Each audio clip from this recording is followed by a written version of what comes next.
Hello दोस्तों, आज हमने एक नया सेटअप शुरू किया है कि घर पे ही बच्चों को पढ़ाने के लिए, और साथ में विचार भी किया कि छोटे छोटे वीडियो भी आपको रिकॉर्ड करके डालें ताकि छोटी मोटी मदद हो सके।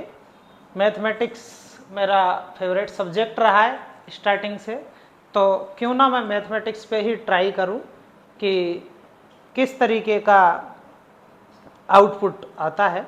आपके फीडबैक मेरे को मोटिवेट करेंगे यदि अच्छा होता है तो, और यदि कुछ गलत है तो मैं उसमें विनम्रतापूर्वक सुधार करूंगा।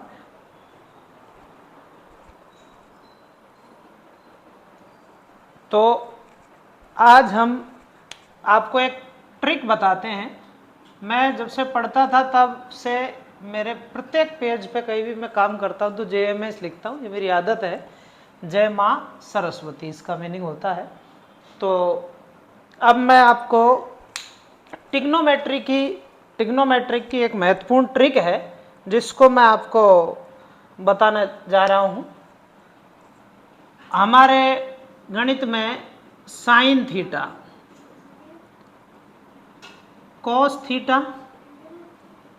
और टेन थीटा, ये तीन महत्वपूर्ण चीज़ें होती हैं जिसको हम साइन कॉस टेन के रूप में पढ़ते हैं, और sine cos tan cosec theta, sec theta और कॉट थीटा जिसको बोलते हैं।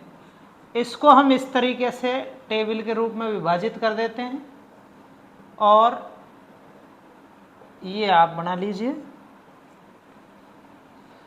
अब एक महत्वपूर्ण ट्रिक होती है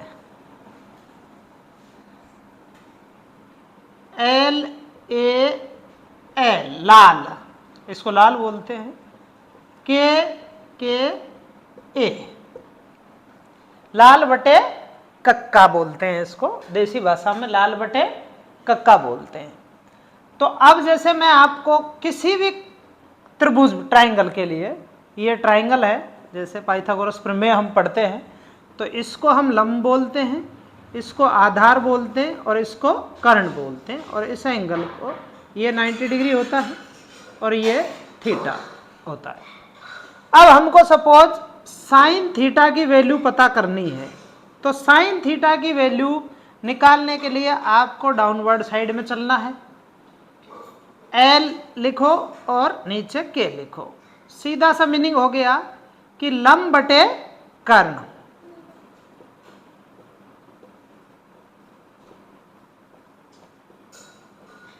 ये आपको किसी भी ट्राइंगल के लिए इस एंगल को आपको निकालना है, तो लंब बटे कर्ण से आप इसको पाइथागोरस प्रमेय से निकाल सकते हो। ठीक कोसेक थीटा का आपको वैल्यू पता करना है, तो कोसेक थीटा का वैल्यू हो जाएगा कर्ण बटा लंब। इसी तरीके से आपको कॉस थीटा का वैल्यू पता करना है, तो आधार बटा कर्ण हो जाएगा, और सेक थीटा का वैल्यू पता करना है तो कर्ण बटा आधार हो जाएगा। इसी तरीके से टेन थीटा का वैल्यू पता करना है तो लंब बटे आधार हो जाएगा, और कॉट थीटा का वैल्यू पता करना है तो आधार बटे लंब हो जाएगा।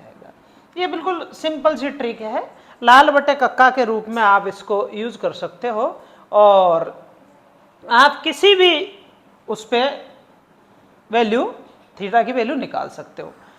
बहुत से लोग, कई बार मैंने देखा था कि कुछ लोग ये कहते हैं कि जिंदगी में कभी थीटा का और इनका cos theta, sine theta, sec theta, tan theta, cot theta पढ़ाया जाता है लेकिन हमारे जीवन में कभी काम नहीं आता है। तो दोस्तों, मैं आपको बता देता हूं कि आपके जीवन में प्रतिदिन काम आता है, प्रतिदिन प्रत्येक चीज काम आती है, लेकिन आपको उसके बारे में पता नहीं है। जो ऐसी बात करता है उसका मतलब ही ये है कि उसको उस बारे में पता नहीं है। मैं जैसे आपको एग्जांपल देता हूं कि आप अपने घर में घुसते हो, रैंप, आपका रैंप है वो कितने डिग्री पे होगा, टेंजेंट बोलते हैं उसको, कितने डिग्री स्लोप पे होगा, 10 डिग्री से ज्यादा नहीं होना चाहिए। उसका टेन थीटा है तो थीटा 10 डिग्री से ज़्यादा नहीं होना चाहिए, ताकि स्मूथली आपकी गाड़ी या कोई भी व्हीकल या आप पैदल उस रैंप पे आसानी से चढ़ सको। तो काम आया कि नहीं आया रैंप में? आपके रैंप में काम, आपके कारीगर को पता है। जैसे ही वो एंगल बढ़ा देगा तो आपको कठिनाई होगी, आप स्लिप खा के गिर जाओगे। ठीक इसी तरीके से अपने जितने भी रोड होते हैं, हाईवे होते हैं, उसमें कर्व जहां भी होता है वहां डिसाइड होता है एंगल से कि कितना टेंजेंट वहां होना चाहिए उसी एंगल के, अदरवाइज तो आपकी गाड़ी आउट हो जाएगी, टर्न पे स्किड होके और गाड़ी बाहर चली जाएगी रोड से। तो इस तरीके से तमाम चीजें हैं जो हमारे इंजीनियरिंग में, एरोनॉटिक्स में, हमारे मकान की सीढ़ियां हैं, सीढ़ियों की आपकी सीढ़ियां की वो राइजर है तो 90 डिग्री एंगल पे वो रहती हैं, दीवारों के कोण हैं वो सारे 90 डिग्री रहते हैं आपके। जहां कहीं गुणियां आपका नहीं मिल रहा है, गुणियां मिलाने के लिए एंगल का यूज होता है। तो लेआउट, जब मकानों का लेआउट डालते हो तो आपको सारे एंगलों का यूज करना पड़ता है, लेकिन आम भाषा में हम उनको देख नहीं पाते हैं कि किस तरीके से हमको उसका यूज आता है, इसलिए हम सोचते हैं कि हमारे जीवन में कभी भी इनका उपयोग नहीं होता है। यहाँ तक कि आपका ओटीएस जो बनाते हैं, ओटीएस पे आपका सनलाइट किस एंगल पे कितना आएगा, किस जगह पे आपका ओटीएस आएगा, ये भी डिसाइड होता है। आपके विंडो हैं, आपके दरवाजे हैं, इनमें भी इन चीज़ों का ध्यान रखा जाता है ताकि किस फेस में आपकी विंडो आएगी, किस फेस में किस जगह पे आएगी, किस जगह पे आपका ओटीएस आएगा, ये सब एंगलों से डिसाइड होता है।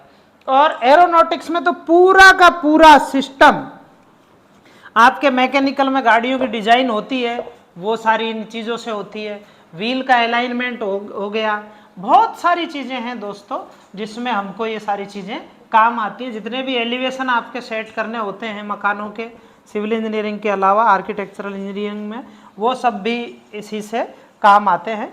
ये आज एक छोटी सी शुरुआत थी। अब आप बताएं कैसा लगा मेरा वीडियो, और यदि आपका सपोर्ट मिलता है तो हम इसको जारी रखेंगे और इसी तरीके से आपको नई नई ट्रिक बताएंगे। Thank you so much.